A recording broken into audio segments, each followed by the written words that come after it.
for the next 30 days as EPRA does its monthly review. It is the 14th of August 2024. Details coming up shortly on Prime Edition. First things first, the highlights.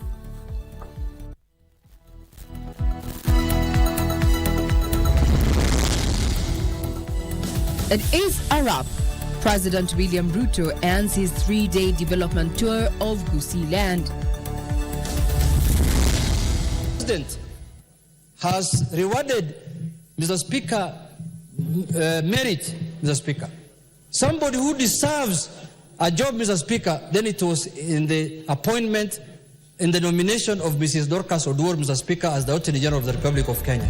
Breaking the glass ceiling, Dorcas Oduor is set to make history as Kenya's first female Attorney General after MPs approve her nomination. Let us agree on one issue, that it is too important for us to leave it to a committee. Let us go the plenary way, Mr. Speaker. Senators reject a motion to form a select committee on Meru's governor's impeachment, opting for the plenary. Ng'ombe ya kike ambayo iko karibu kuzaa, na mzee alikuwa na ng'ombe mbili ya ndume na ile ya kike.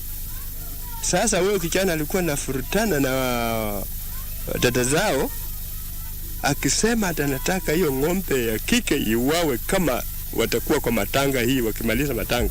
And 46-year-old father of 15 takes his own life in a quarrel with siblings over what cow to slaughter at mother's funeral.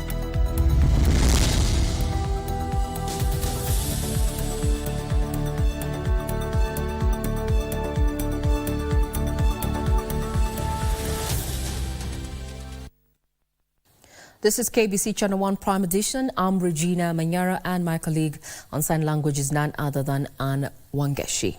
Now, President William Ruto has directed all public university heads to recall admission letters for students for proper guidelines. Speaking in Ogembo, Kisii, after commissioning the Bomachoge Chache Affordable Housing Project, the president noted that previous admission letters issued to students indicated a higher amount of the cost of the courses offered, which were not affordable to the majority of parents. The president, however, assured parents that the government will offer loans and scholarship for students who cannot afford fees for higher learning.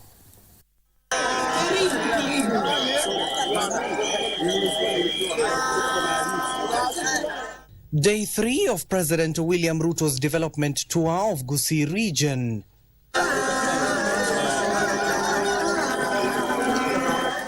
Saw the head of state alongside his deputy, PS for Housing and Urban Development, Charles Henga, Kisii Governor Simba Arati, among other leaders gathered in Ogembo town for the launch of an affordable housing program. Hapa tunajenga nyumba 244 ghorofa 9 hapa Ogembo katika kiwanja hii. Kama kuna jamii ambaye inastahili kuunga mkono hii program ya affordable housing, ni watu ya Kisii na Nyamira, kwa sababu mashamba yenu ni kidogo. So nyinyi mkuje muishi hapa kwa orofa ya 7 ya 8, mteremuke muende kwa mashamba, jioni mrudi kwa orofa. We have quite a number of houses that are now at the what is called the finishing stage. Mukuru, the first phase, about 1,082 units are almost done. We're just waiting for lifts. And then we have got some projects that we started, which are called 200 units per constituency, where we started of about 16 sites. Ukiangalia hii housing, hatuna bridge kutoka hii mpaka side nyingine. Wanazunguka huko karibu na Nyabishongoro. Naomba tafadhali utuwekee bridge hapa kwa ngambo ile. Sisi ni jamii moja. Leo kwa mara ya pili tumekuja kumezea mate yale ambayo wana Bomachoge Chache wamepata. It is here where the head of state recalled admission letters issued by institutions of higher learning. The letters that were issued by our universities were misleading because they were talking about the cost of the courses. We want letters to be released. Those that were released earlier to be withdrawn, and proper letters issued as to the amount of money the parent is supposed to pay and not the cost of the course. Ruto noting that the previous admission letters issued to students indicating a higher amount per course units which were not affordable to the majority of the parents. Zile barua watoto walipatiwa barua iko na gharama ya ile course wanaenda kufanya na ilikuwa katika kiwango cha 1200-1300. The president assured that his government has increased the fund allocation to the education sector that will enable parents to pay less money. The money available for funding for our higher education, we have increased the money from 45 billion to 82 billion. The affordable housing project, the president said, aims to address the challenge of unemployment in the devolved unit, especially among the youths. With President William Ruto concluding his 3-day visit to the Greater Gusii region, he has urged members of the public as well as leaders alike to support the newly formed broad-based government. I'm Diaziz Hashim for Prime Edition. Now, the fate of besieged Meru Governor Kawira Mwangaza now lies with the Senate plenary after the House rejected a motion to form an 11-member committee to investigate the matter. Senators opposing the motion claimed the matter is weighty, having come before them for the third time, hence the need for the whole House to hear and determine whether the 3 grounds listed for impeachment were met. A make-or-break moment has begun yet again at the Senate for Meru Governor Kawira Mwangaza, whose impeachment now lies with the Senate's plenary. This is after a motion to set up an 11-member committee to hear and determine whether the grounds for impeachment were met by the Meru County Assembly that overwhelmingly voted to impeach Mwangaza. The motion having been negatived, the route of a special committee is abandoned. And that now implies that the Senate will investigate the proposed removal from office by impeachment of Honorable Kawira Mwangaza, the Governor of Meru County, in plenary, pursuant to Section 33, 3A of the County Governments Act and Standing Order 81B2. Kawira will be appearing before the Senate for the third time in 5 previous impeachments. The senators termed the Meru issue weighty, adding that transparency in deliberating it would be better exercised in plenary.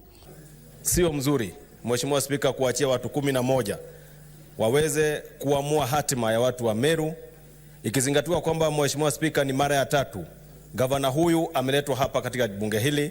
Kwa hivyo Mheshimiwa Spika, ningependa niseme ya kwamba jambo hili linafaa liwachiwe bunge lizima la Senate liweze kuamua. Mheshimiwa Spika, Mheshimiwa Spika, watu 67 wa senators 67 wataweza kuamua jambo hili kwa kina na kuliangalia kwa njia ambayo itaweza kuponya wakazi wa kaunti ya Meru. To avoid being salamiwad by the Gen Z, Mr. Speaker, it is better nowadays to put things on the open, because committees sometimes in the nature, Mr. Speaker, can sometimes escape the attention of the public, Mr. Speaker.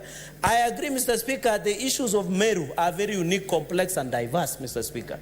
We cannot new law under Article 192 on suspension of County of Meru. It is important, particularly during this time in the country, that we operate very transparently. We discuss the issues very transparently, that every senator is given an opportunity to contribute to the allegations from an informed point of view.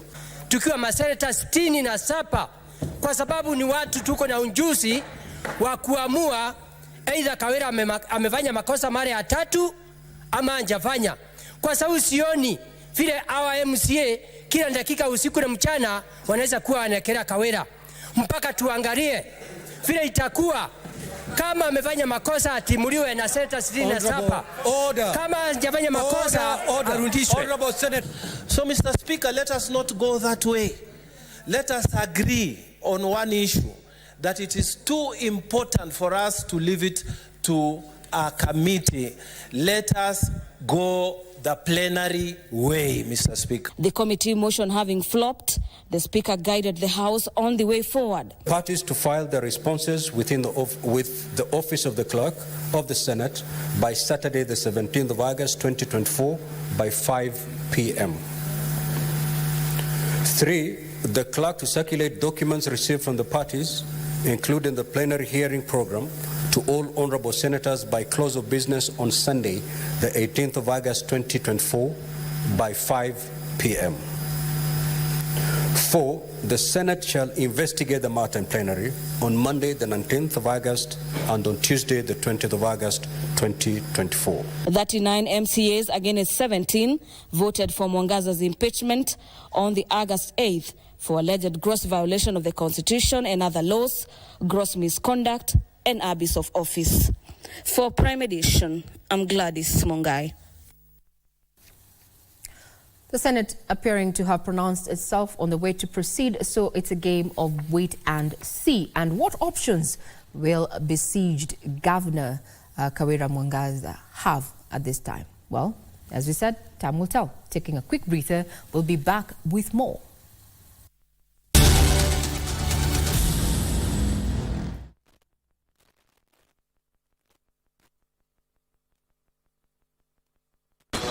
Zawadi za kila wiki, 100,000 kila wiki, 250,000 kila wiki, uamuzi ni wako. Sasa Lutomoto kwenye holiday bonanza hii inakuletea game mpya kupitia *570# option 4 na ujishindie up to 250,000 Kenyan shillings ukiwa nyumbani. Na draw ni ya kila wiki, na kupata tikiti yako ni kupitia *570# pekee option 4, na tikiti yako ikitufikia inaingia ndani ya drum.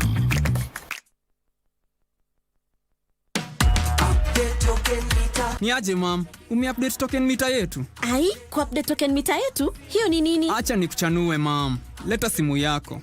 So, kuna hii text tulipata from Kenya Power. Kwa hiyo text kuna code 2. Weka code ya kwanza ku reset token meter. Alafu weka code ya pili ku update token meter. Haya, ni hivyo tu. Wacha niulize wa mama wangu wa chama kama wameupdate token meter zao, wajipange. Update token meter. Nilikuwa ninachemsha changa, ninauza, hiyo ndio ilikuwa ni kazi yangu. Ani hakuna kuoga, hata kufanya. Nilikuwa naanganyanga chini. Vile waliona nimebadilika, wengine walitamani sana kujua ni nini imenibadilisha. Currently, reformed illicit brew sellers are agents of change within their communities by advocating for legal businesses and therefore becoming the role models to other brewers in society. For a nation free from alcohol and drug abuse. Hello. J&J is going places. Unajua nini babako anafanyanga kweli?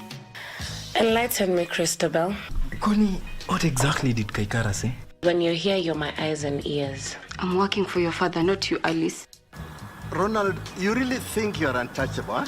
If anything happens to me, takungoa meno na nyundo. Ndio ujue. Toka hapa. Looks like you speak for Joel's family now. So what do they want? Don't threaten my mother again. Don't ever say I didn't try to save you. Mom, Georges, Georges, Mama amki. Auntie. Mama amki.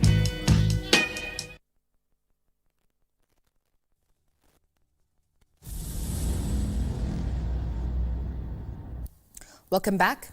Now the National Assembly has approved the nomination of Dorcas Oduor as the Attorney General and Beatrice Askul Moy as the Cabinet Secretary for East African Community Affairs and Regional Development. The members of Parliament adopted the report by the Committee on Appointments tabled by Minority Leader Junaid Mohammed, calling on the two nominees to serve with integrity and accountability. Similarly, the National Assembly has approved the appointment of Dr. Patrick Amoth as the Director General for Health. President William Ruto's nominee for Attorney General Dorcas Oduor and East Africa Community Affairs and Regional Development Cabinet Secretary nominee Beatrice Askul Moy are set to be sworn in following endorsement by the National Assembly. The President has rewarded Mr. Speaker merit, Mr. Speaker. Somebody who deserves a job, Mr. Speaker, then it was in the appointment, in the nomination of Mrs. Dorcas Oduor, Mr. Speaker, as the Attorney General of the Republic of Kenya. I think we have the right candidate for the job. All she's required to do, settle in and serve Kenyans, notwithstanding where she is coming from. As the Turkana people, we are very much grateful to His Excellency Dr. William Samoei Ruto. This is the first time a Turkana woman is appearing in the Kenyan cabinet. This government belongs to all of us. This government, we are shareholders of this government. Despite the fact that we are opposition, you are executive, we are all in one government. Members of parliament, while supporting the appointment of the two nominees, also demanded high level of integrity and accountability. Finally, the rulers of this world have found a serious person, and I urge them that they leave her latitude to practice a legal prowess without being advised. Let her be the advisor. We hope that the government will take the advice of the Attorney General and not the other way around. Meanwhile, the National Assembly Administration and Security Committee now wants the national government to carry out an intelligence-led disarmament process in the North Rift region to eradicate illegal arms. The Gabriel Togoyo-led committee tabled its report on inquiry into insecurity in the North Rift that also recommends deployment of modern security surveillance systems like drones to combat banditry. Gishok Washira, Prime Edition. History made right there by that appointment of Dorcas Oduor as Kenya's first female Attorney General. Congratulations. Well done, ladies. Now, the High Court has ordered the Inspector General of Police to ensure that plainclothes police officers do not mask their faces when dealing with civilians during demonstrations. Justice Bahati Mwamunye further ordered the Inspector General of Police to ensure that his officers do not obscure the identification or registration of any motor vehicle being used while quelling protests. Here's Ruth Wambui with the details. In meriting the matter filed by LSK, Judge Bahati Mwamunye ordered the IG to ensure full compliance with the directive that uniformed officers shall at all times affix a name tag or an identifiable service number when tackling protesters. Mwamunye said that the service number should be clearly visible on their uniform when engaging protesters and providing security during demos. In their petition, the Law Society of Kenya had argued that unidentified police officers cannot be held accountable for their actions. LSK had cited that unless the courts intervene and the trend is put to a halt, Kenyans risk death and deny of their rights to picket as enshrined in the Constitution. With the matter having been satisfied as urgent, the court has banned police officers from using balaclavas and any other unidentifiable means. His own application for review. Elsewhere, Milimani's Magistrate Court has ordered the Prime Cabinet Secretary Musalia Mudavadi's Director of Press Service, Salim Swale, and his three co-accused to take plea on August 21st. The state had received an application to review the decision to charge, which application has been considered by the DPP. And the instructions I have from the DPP is that that application, upon perusal of the evidence,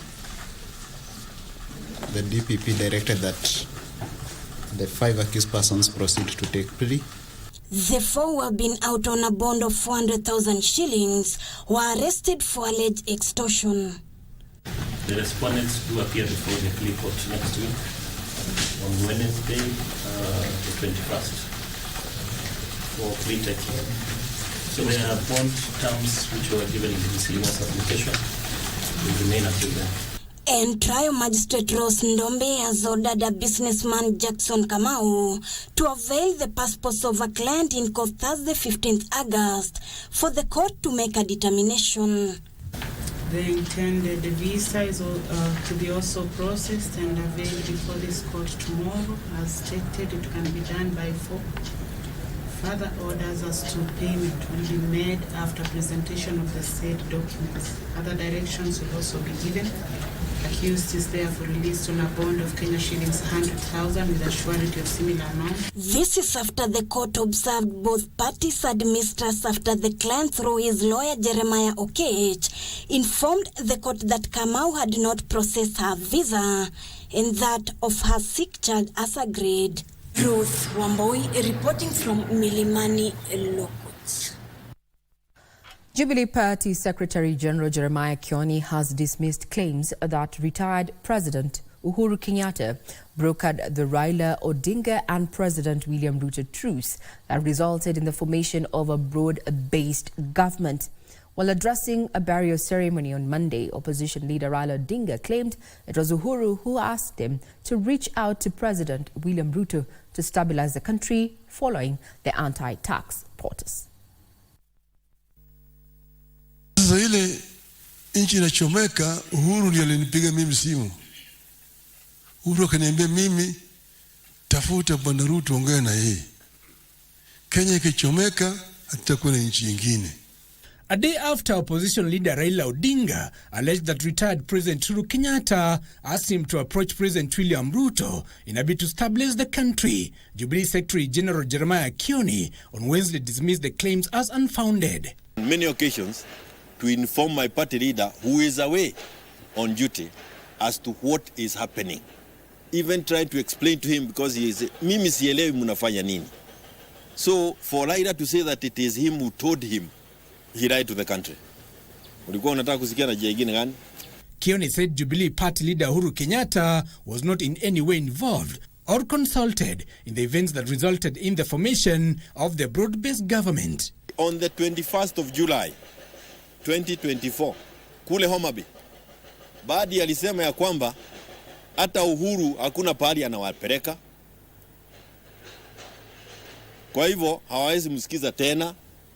Alishindwa kuwapatia serikali 2022. So how then would it be that Uhuru is the one who advised Raila on this other side to go to Ruto? He further insisted that Kalonzo Musyoka has taken over as leader of the Azimio la Umoja One Kenya coalition following ODM's move to work with the government. And we chose, led by Stephen Kalonzo Musyoka, to remain with the people and to be with the people where we have always been. Na debe hapa kwenda mbele zitakuwa mbili. Itakuwa debe ya Kalonzo Musyoka na debe ya William Ruto. Kama sasa hiyo ndio tubo joto, basi anza kuzoea. Kioni also termed the broad-based government arrangement as an illegality, saying the constitution did not envisage the majority party working together with the minority party or coalition. Why was it a handshake between Raila and Ruto and Raila and Uhuru last time? Because there was no constitutional structure of bringing any of those, the opposition and government together. And that proposal was contained in the BBI for future governments. Giverson Minor, Prime Edition. Away from politics, a family in Malava, Kakamega County is grappling with a double tragedy, mourning following the death of their kin by suicide. 46-year-old Simon Chumbe, a father of 15, is said to have taken poison following a disagreement over which cow to be slaughtered during his mother's funeral. A family and village in grief and shock. 2 deaths in a span of 2 weeks. John Masinde's family was in the final stages of preparing for the burial of his wife Philista Nanzala, who died 2 weeks ago before tragedy struck yet again. Her son, 46-year-old Simon Chumbe, who is the father of 15, is said to have disagreed with his siblings over which cow should be slaughtered during their mother's funeral. Kuna ng'ombe ya kike ambayo iko karibu kuzaa. Na mzee alikuwa na ng'ombe mbili ya ndume na ile ya kike. Sasa wewe kijana alikuwa nafurutana na dada zao akisema atanataka hiyo ng'ombe ya kike iwawe kama watakuwa kwa matanga hii wakimaliza matanga. Na hao wakasema hapana. Sasa wakiua ng'ombe ambayo iko karibu kuzaa na papa anapaki peke yake hapa na wachukuu hawa atakuwa akifanya namna gani? After the family failed to yield to his requests, Chumbe is said to have taken off and allegedly imbibed poison. Akachukua 1,000 na akachukua 14,000. Akanirushia, akaniambia hii pesa utashughulikia matanga yangu. Na akakimbia mbio. Nilijaribu kumfuata pako, lakini kitu yenye alinishindia, alikuwa alipanda pikipiki. Kufikia saa 3 usiku ndio napata ripoti ati amepatikana Malava, amekunywa sumu. Saa 1 nakutana na ripoti nimepoteza mume. Sasa nikashangaa. Nitalia mama ama nitalia mume wangu. Huko kwetu mahali tunaishi na yeye tumeshangaa kwa sababu aliniambia mama yake amekufa, lakini kufikia mahali tumefika matanga mama yake yeye ndiye amekufa. Chumbe later died while undergoing treatment at Malava Hospital. Tulikuja kwa Harambee, mchomba wake ndiye alikuwa anakaa naye huko Malava kwa hospital. Ndiye alileta ripoti ya kwamba vile nakaa huko kwa hospitali mtoto mwenye alikunywa sumu hata aongei. Nancy Okware, Prime Edition. That's very sad, and I want to believe that the indecision on which cow to slaughter was not just the only issue that the deceased actually was dealing with. Now we cross over to matters of higher education, where the university's academic staff union is threatening to issue a 7-day strike notice over reduced capitation to universities, delayed salaries and the new funding model. WASU Secretary General Constantine Wasonga says the reduction in capitation by 40% has worsened the situation, and they will down their tools in September if the concerns are not addressed. As the new funding model for universities continues to draw mixed reactions, the university's academic staff union have also weighed in on the matter. They came up with a funding model that we don't know where it emanated from. Which Kenyan proposed to the Presidential Working Committee this funding model? Led by WASU National Secretary General Constantine Wasonga, the university staffers have faulted the new funding model, calling on the government to reconsider the reduction in capitation. The government has been consistently reducing capitation for continuing students, while failing to release money for the new cohort in the funding model. Where will universities get the money to bridge the gap of what you have reduced for continuing students? Wasonga decried delay in salaries. If you cannot work, step aside. But we are giving you notice. We are not going to allow persistent delay in payment of salaries for academic members of staff in this country. Noting that some of the members at the Technical University of Kenya have been paid 65% of their salaries. Technical University of Kenya has crossed a red line. Don't get used to 65% because you did not offer your services at 65%. And for that matter, this morning I'm going to release a strike notice for Technical University of Kenya. I don't want to see any academic members of staff in that university. Why must university staff be paid from collection from students? Other public sector employees get their money from the Consolidated Fund.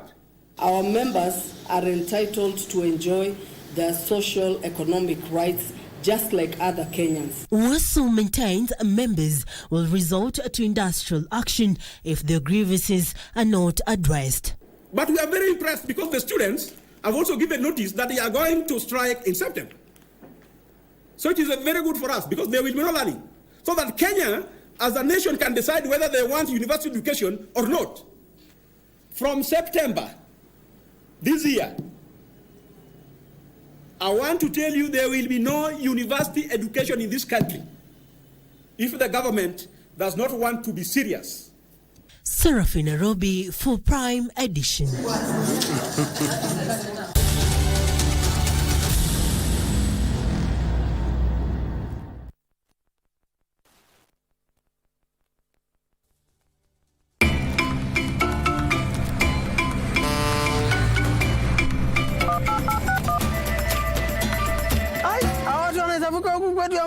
Siamini. Amini usiamini, Holiday Bonanza ni ya kila mtu na zawadi zitakufikia mahali popote. Dial *570#, chagua option 4 na zawadi kibao zinakungoja. Ikiwa kila wiki kuna 250,000 Kenyan shillings za kushindaniwa. Ni *570# pekee, option 4, tushinde.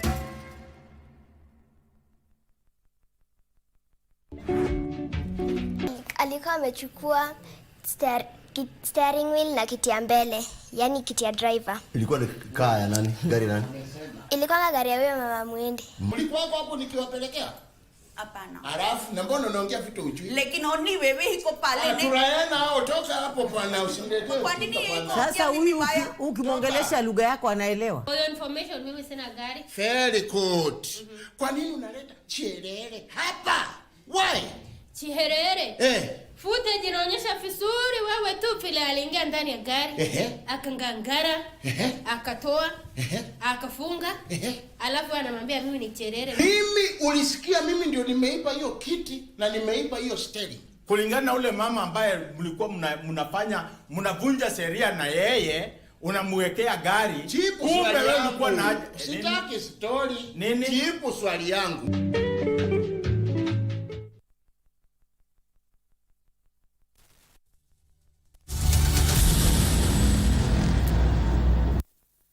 You're still watching Prime Edition.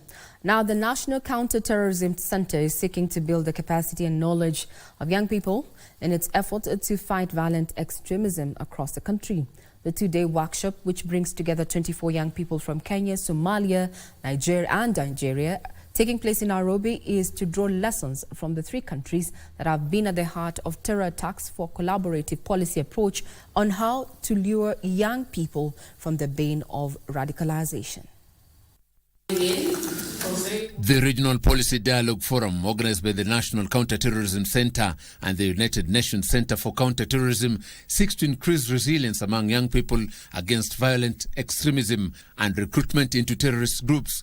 And I think as youths, one of the greatest assets that can be given to us is in the area of knowledge, capacity building, as well as platform to advocate our inclusion in PCV initiatives. And one strong learning that came across all board is that there is a particular need for youth inclusion in PCV initiative, as well as coordinated regional frameworks that are youth-sensitive and gender-responsive in addressing, preventing and countering violent extremism. The meeting taking place in Nairobi brings together a group of youth from Kenya, Somalia and Nigeria to learn from one another and collectively deliberate on key policy recommendations that can help fight radicalization. It's very key for us to come together, engage our youth in the last 2 years, which has been done by UNOCT with the Republic of China under the funding of the Republic of China, to train them on how to utilize those their strengths and to address the violent extremism across board. Together with our partners, UNOCT and the government of China, we do actually support the efforts and we do encourage our young leaders to be part of actually the solution in terms of preventing and countering violent extremism, and that's why we are here today. Participants hailing the forum as an avenue to understand what drives young people to radicalization and the tactics used by terror cells to lure their victims to the evil acts. I think what is quite important as an achievement from this is to have different youths from a set of different countries sit together and share perspectives, but also leverage on their experiences to see how we can address what is very clearly a common challenge. And therefore we've never had opportunity to have our young people from these three different countries and from across the continent sit together, and we're quite privileged that they are able to do that in Nairobi today. We know that radicalization and violent extremism are spreading right now, not just on the African continent, but in the world. So it's an urgent matter that requires attention. And we know that young people have the energy, they have the engagement, they have the commitment, and they have the innovation to find the solution. So that's why now.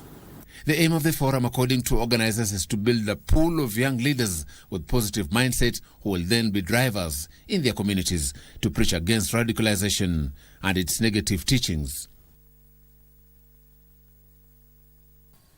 To the counties, the Institute of Certified Public Accountants of Kenya has conducted a raid on illegal accounting firms in Embu town following increasing concerns from the public. The operation saw one person arrested for allegedly masquerading as an accountant and is part of the ongoing efforts by ISPEC to address concerns about professional ethics and regulatory compliance. Here's Cairo with the details.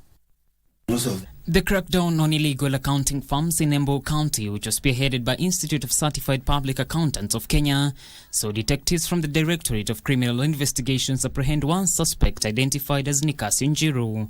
The authorities seized documents, computers and other records during the operation. In case you find that that particular firm or the person presenting themselves as an accountant in practice are not in that database, their contacts, including a mobile number, a landline, and an email address at memberservices@ispark.com. And in Kilifi County, a section of Mijikenda culture enthusiasts has called on the national and county administrations to put more effort in the promotion of Kenyan cultural values for posterity. Ningetaka kutoa mwito kwa serikali zote mbili, ile serikali ya kitaifa na serikali ya county ama ya gatuzi la Kilifi, kwamba itabidi wachukulie mambo ya utamaduni kwa hali ya juu zaidi kuliko sasa. Meanwhile, residents of Tarkwel in West Pokot County have lauded Kerio Valley Development Authority for undertaking to renovate Tarkwel Dam's infrastructure that had been abandoned due to insecurity. The project is set to generate revenue from tourists owing to the dam's scenic sites and improve coexistence among communities in the region. As KVDA, we have a program to improve the infrastructure in this particular dam, and mainly to profile Tarkwel Dam as in the northern Kenya tourism circuit, so that we are able to have visitors coming all over from Eldoret, from all part of the country to Tarkwel Dam. And finally, a section of residents of Vikobani, Jomvu sub-county in Mombasa County are in fear of losing their homes following prolonged land ownership wrangles. They decried intimidation by unknown persons who are said to be patrolling the lands. Tunataka kujua ya kwamba kama ilikuwa ni halali, mbona haweke watu ambao wanafaa kuumiza watu wanataka kupigwa, wanataka kuumizwa. John Kahiro for Prime Edition. Now, whereas sweating is the body's mechanism of cooling down, there are instances where heavy sweating is not related to heat or exercise. Such heavy sweating, medically identified as hyperhidrosis, can easily subject the victim to anxiety and stigma. As our reporter Ian Musa takes a look at the various types of hyperhidrosis and how patients can actually cope with it in this particular piece. Dr. Hashim Kadebai, a certified dermatologist, says there are various types of heavy sweating. When you look at hyperhidrosis, there is two variants, which is the primary or I would say, an idiopathic type, which is basically an inbuilt type. So someone is born with it, they have some genetic factors. And then we have a secondary one, which is acquired, which is most of the times secondary to a condition that someone already is having. Hence, they are now caused to have extreme sweating. Primary has triggers which are mostly stress related. So anxiety, nervousness. For example, you're going for a meeting, for example, and you know that you're meeting someone very important. Automatically, you know, your hands start feeling a bit cold and clammy normally. But for hyperhidrosis patients, they get overly excessive. So you'll notice that the hands are just dripping with sweat. Sometimes it's not just the feet as well. So it's the hands, the feet, sometimes even the face also occurs. So when you have primary focal, it can be different types, like the way you've mentioned. So most of the common types is palmar, which is on the hands. But you can also have it on the hands, on the feet, and on the face as well. Then we have the generalized one, which is mostly all the times we see it with secondary hyperhidrosis, where you have a secondary internal problem. Most of the times it's diabetes, we have a thyroid problem that usually causes, and then infections. Martin Kimamo was born with primary focal hyperhidrosis and started treatment in 2018. I remember my mom will tell me she noticed when I was young, as an infant, when she was even breastfeeding me, she noticed my palms would be filled with sweat puddles. So mine started from early childhood. And then when I joined, I was enrolled in school from nursery school. For me, I'm old school. Sisi watu wa kindergarten. So from nursery school, now the difference is even clear. I mean, my sweat issue, I'm the only person with this issue. I can't seem to find someone else with sweat issues.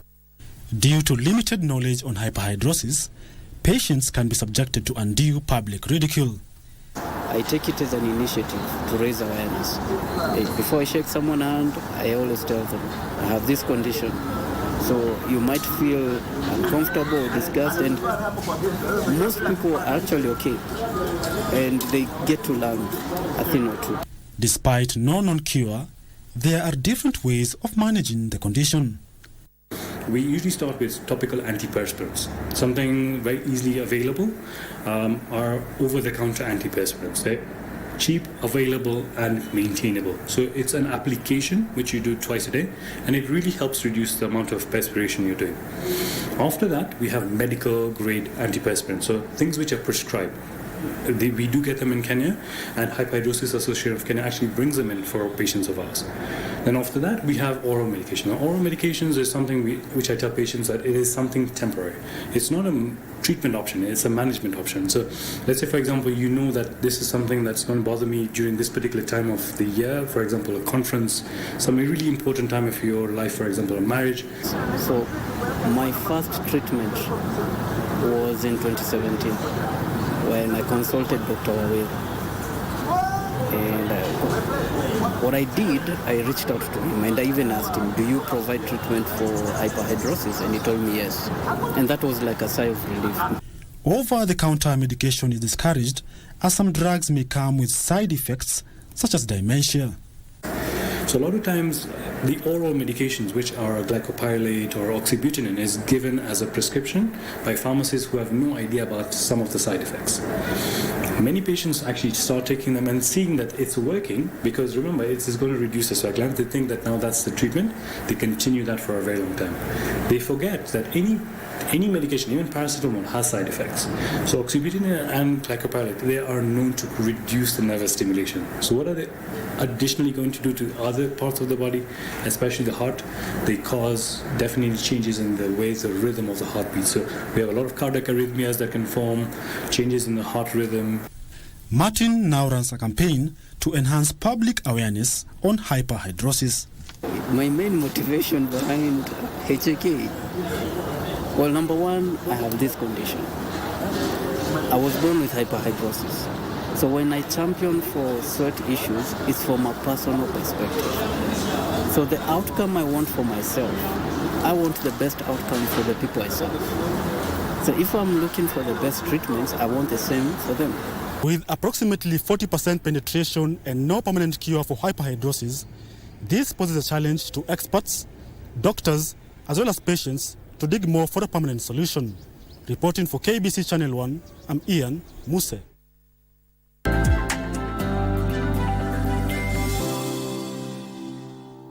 That report by Ian Muse effectively ushers us to Matters Business with none other than my colleague, Betty Gipton. Good evening, Betty. To you, Ray. Thank you very much for ushering me in to bring you the latest in the world of business. As she said, my name is Betty Kiptum. Reviewing the National Tourism Policy of 2010 and classification of hospitality facilities are among 7 priority areas identified by the new Tourism Cabinet Secretary, Rebecca Miano. The CS has also pledged to have an open-door policy and broad consultations with key tourism players to enhance conservation efforts and tourism numbers. Take a look. Tourism remains a major foreign exchange earner in Kenya. The sector ranks as the second highest revenue earner in Kenya, raking in 352 billion shillings in 2023, behind diaspora remittances, which saw Kenyans living abroad send more than 430 billion shillings in the same year. Collaboration with key sector players, I will seek ways of entrenching a domestic tourism culture as we disabuse the notion that tourism is only for visitors from without the country. The government has been on an aggressive push to diversify source markets to net more visitors from Africa, Asia and the Indies. Tourism Cabinet Secretary Rebecca Miano has vowed to leverage technology to rally the travel industry to show up tourist numbers and create memorable experiences of the country's diverse attractions. I will address the issue of the classification of hospitality facilities to ensure that Kenya aligns with global best practice. Miano also promised to incentivize domestic travel as well as partner with security apparatus to enhance and address any safety concerns raised over the years by travelers. Rebecca Miano takes over from Dr. Alfred Mutua, who is heading the labor docket. Regina Manyara reporting for Prime Edition.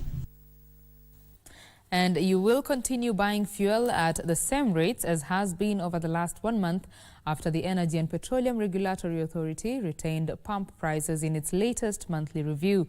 Data from EPRA indicates that in retaining the pump prices, tapped the price stabilization of 3 shillings and 40 cents per litre for super petrol, 5 shillings and 20 cents per litre for diesel, and 3 shillings and 83 cents per litre for kerosene. EPRA has charged the road maintenance levy at 25 shillings per litre.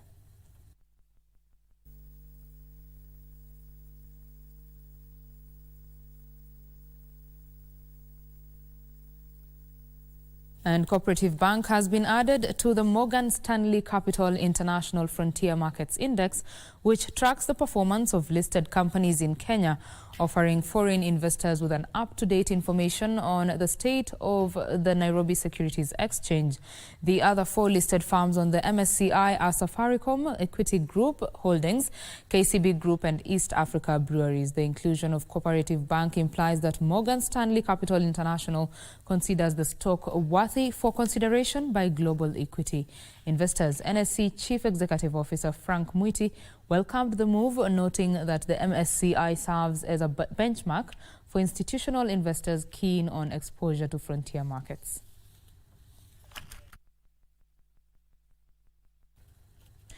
Good news to people who take sugar. Kenya is set to reduce sugar imports following a surge in local production driven by an excess of mature sugarcane in the country's sugar-growing regions. Agriculture Principal Secretary Kiprono Rono says the move is driven by sugar reforms implemented by the government, with Kenya now producing 800,000 metric tons of sugar.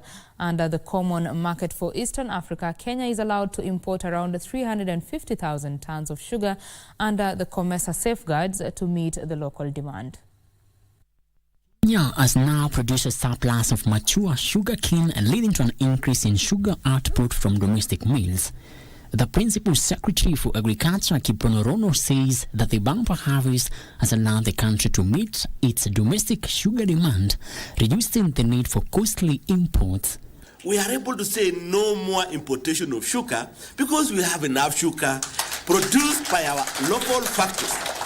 Our production, the latest, is 83.5 thousand metric tons per month, and we need 80. We have excess. We can export that one now. It has never happened ever. It has never happened Kenyans that Kenya can produce enough sugar for their local consumption and also can have space to export. Kenya has for a decade now relied on sugar imports from the common market of Eastern Africa to meet the demand of its growing sugar consumption. Last year, Kenya issued a short window for duty-free sugar import from non-COMESA countries after production in COMESA region dropped due to low rainfall in Zambia and Malawi. Under the common market for Eastern Africa, Kenya is allowed to import around 350,000 tons of sugar under the COMESA safeguards to meet the local demand. The government has cited reforms including providing farmers with better access to inputs, upgrading milling technology and implementing stricter quality control measures as key factors contributing to Kenya's increased cane production. So instead of using that money to do other things, we are using 500 billion to import food. Why? So my view is that Alpha, you have a central role to play to reduce that import bill. And I'll be working with you, with the PS and every stakeholder to make sure that we turn around. We start now exporting rather than importing. The excess production is expected to stabilize sugar prices in the local market, benefiting consumers by reducing the cost of this essential commodity. Frederick Mwoki for Prime Edition.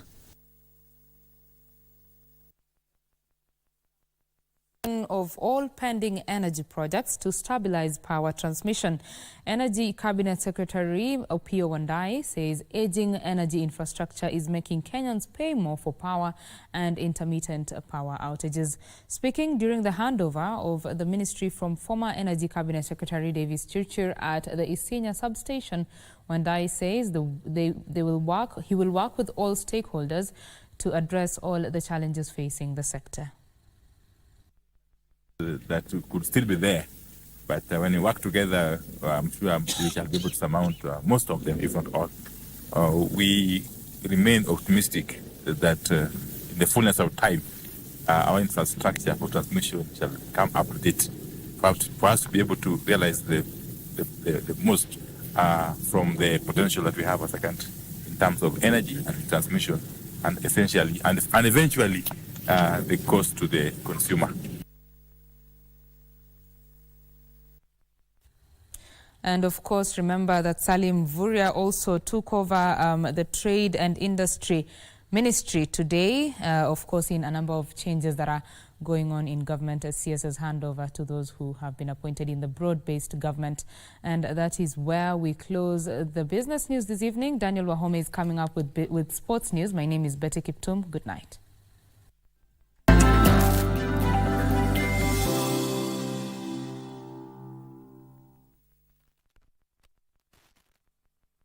Are you a talented artist? Or are you passionate about a topic you want to discuss? But money can be very hard to find for an upcoming artist.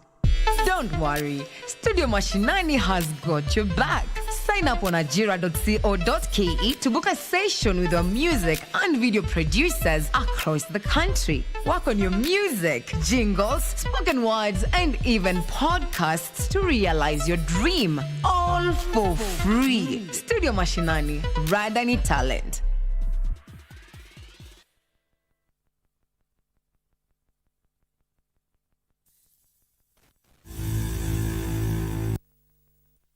A very good evening to you. My name is Daniel Wahome. Welcome to Prime Edition Sport. Our Kenyan Olympic champions, led by team captain Faith Kipyegon and double gold medalist Beatrice Chebet, say Team Kenya achieved the goals they set out to achieve at the Paris Olympic Games, and that to not only win medals, but to inspire and motivate upcoming Kenyan athletes. Kipyegon and Chebet were in the Kenyan contingent that arrived home last night from Paris after the conclusion of the 33rd Games on Sunday. 4 gold, 2 silver and 5 bronze medals were collected by Team Kenya at the Paris Olympic Games, and the champions returned home over the night, hoping to have inspired upcoming athletes who will take over. Beatrice Chebet won 2 gold medals in the 10 and 5,000 meters, while Captain Faith Kipyegon won gold in the 1,500 meters and a silver in the 5,000 meters, and the two were happy to stand top of the podium in Paris. To have stand on that podium, being the greatest 1,500 meter of all time, and knowing that I have inspired many young girls out there, next generation, it was a big achievement for me. And I think I've been inspiration to many young girls.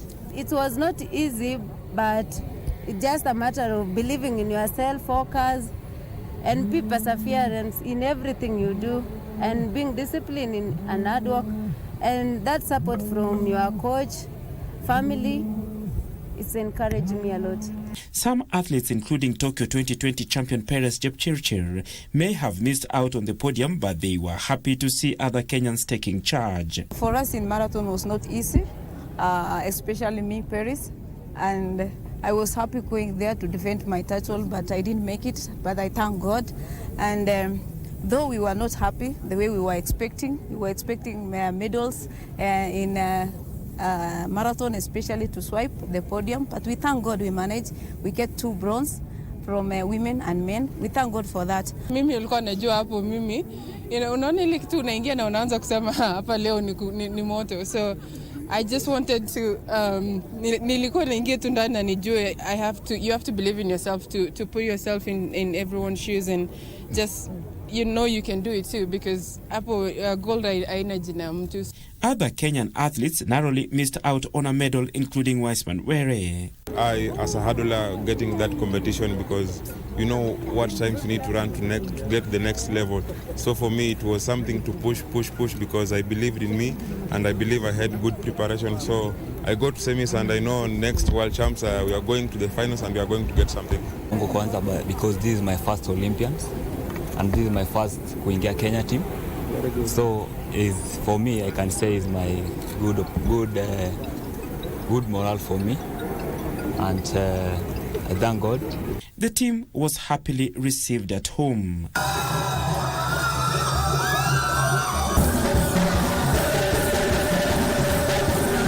These athletes also put us in the world map by being the second best when it comes to track events.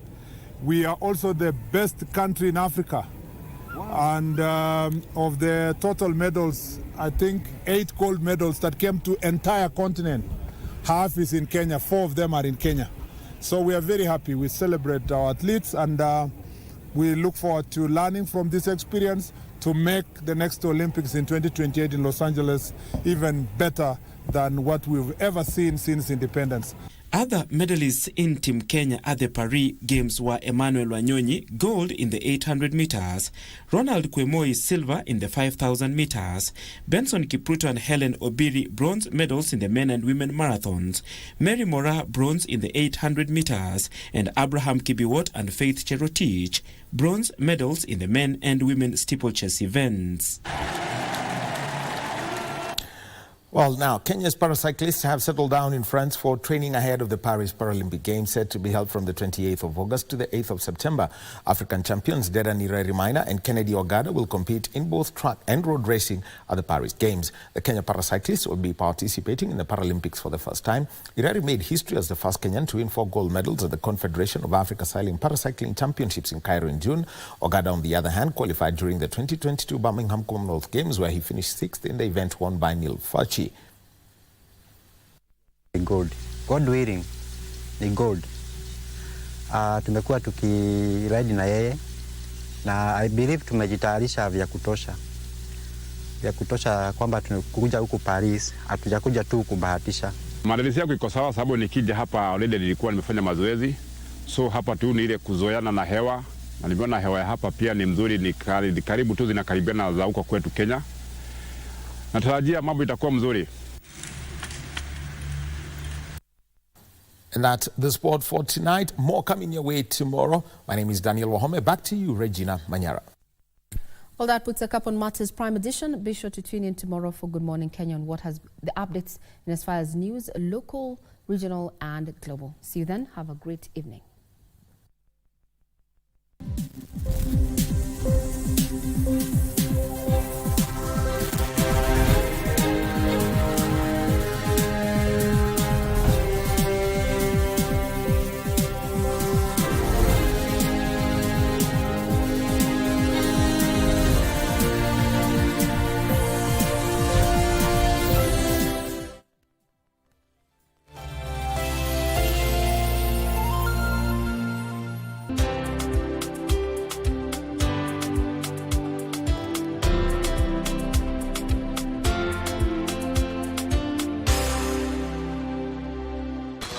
Zawadi za kila wiki, 100,000 kila wiki, 250,000 kila wiki.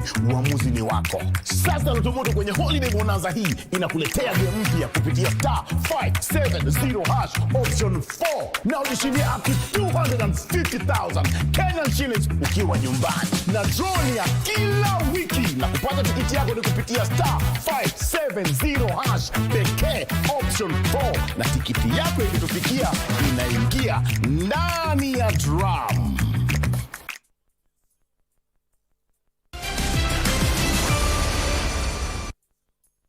Safaricom, proud sponsor of Team Kenya at the Olympics.